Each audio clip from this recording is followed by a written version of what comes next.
Rom 44 BCE. The most powerful man in the world walks toward the Senate, unaware that almost everyone around him carries a hidden blade. He has conquered nations, rewritten laws, and bent the Republic to his will. But today, in the shadow of Pompey's statue, his greatest enemies will not be foreign armies. They will be the very men he calls friends. In a single brutal moment, the ruler who seemed untouchable will fall, and with him, the Republic itself. This is the betrayal that changed the course of history forever. Introduction: the man who became Rome's most powerful leader in the final decades of the Roman Republic. One man rose above all others: Julius Caesar. Born into a patrician family in 100 BCE, Caesar's political brilliance and military genius propelled him to the highest ranks of Roman society. His conquest of Gaul made him a hero among the masses, securing immense wealth, prestige, and the loyalty of his legions.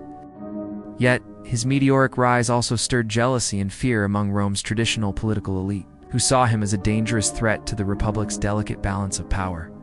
The Senate was split. Some admired him, others loathed him. Caesar's growing popularity with the people gave him unprecedented influence, and his ability to bypass traditional systems of governance left his enemies uneasy. Rome was already a city of shifting loyalties and fragile alliances, and Caesar's dominance only magnified the divisions.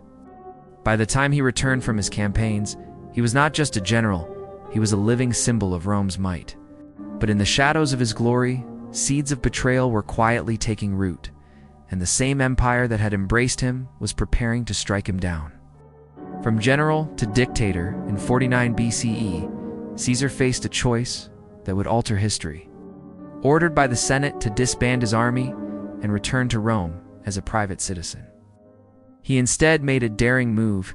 He crossed the Rubicon River with his legions, an act of open rebellion. This bold defiance ignited a civil war. His rival Pompey the Great, once an ally and son-in-law, fled to Greece. But Caesar pursued and decisively defeated him at the Battle of Pharsalus. Pompey was later assassinated in Egypt, leaving Caesar unchallenged. Returning to Rome, Caesar embarked on sweeping reforms, distributing land, reforming the calendar, and reducing debt. His leadership was efficient, but it concentrated power in his hands like never before. In 44 BCE, he was appointed dictator perpetuo, dictator for life. Too many Romans, this was the end of the Republic. The very system that prided itself on shared governance was being replaced by one-man rule. While the people adored him for his generosity and reforms, the Senate's aristocratic elite saw only the shadow of a king, a title Rome had loathed since the days of its ancient monarchy. The tension was now at a breaking point. As Caesar's reforms expanded, so did the fears of Rome's senatorial class. Many believed he aimed to crown himself king, reviving the hated monarchy the Republic had overthrown centuries earlier.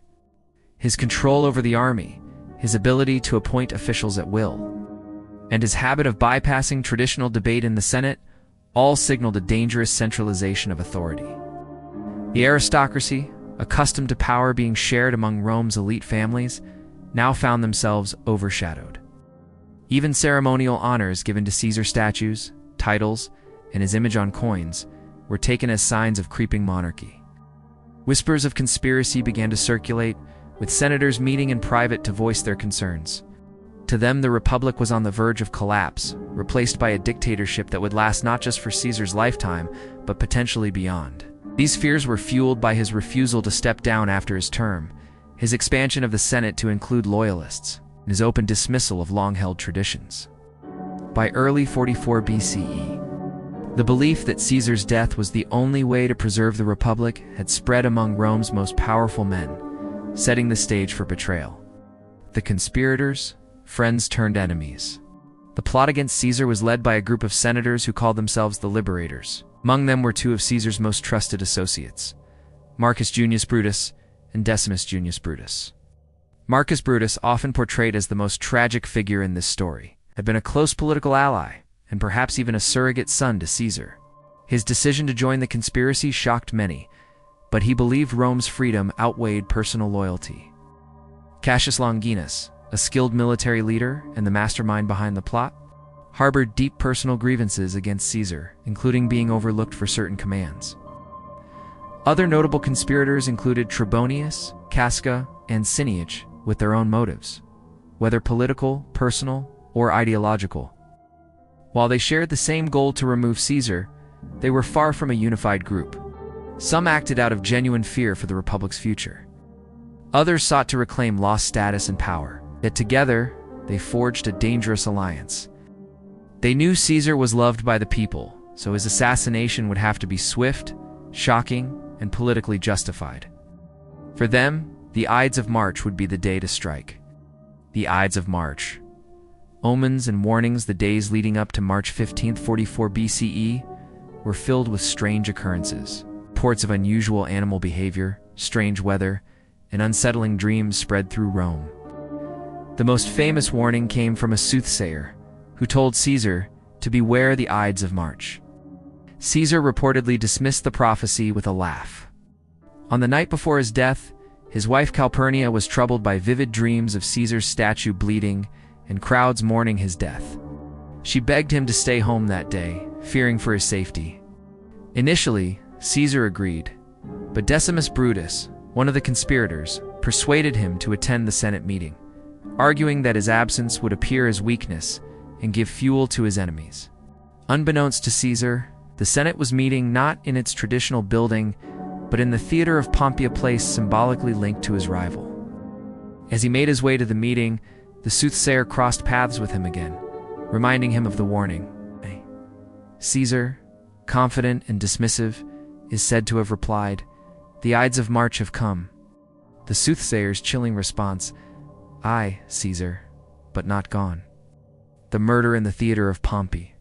Inside the Senate meeting, the conspirators were ready. They had arranged for Caesar to be surrounded under the pretext of presenting petitions. As he took his seat, Tullius Cimber approached, asking for the pardon of his exiled brother.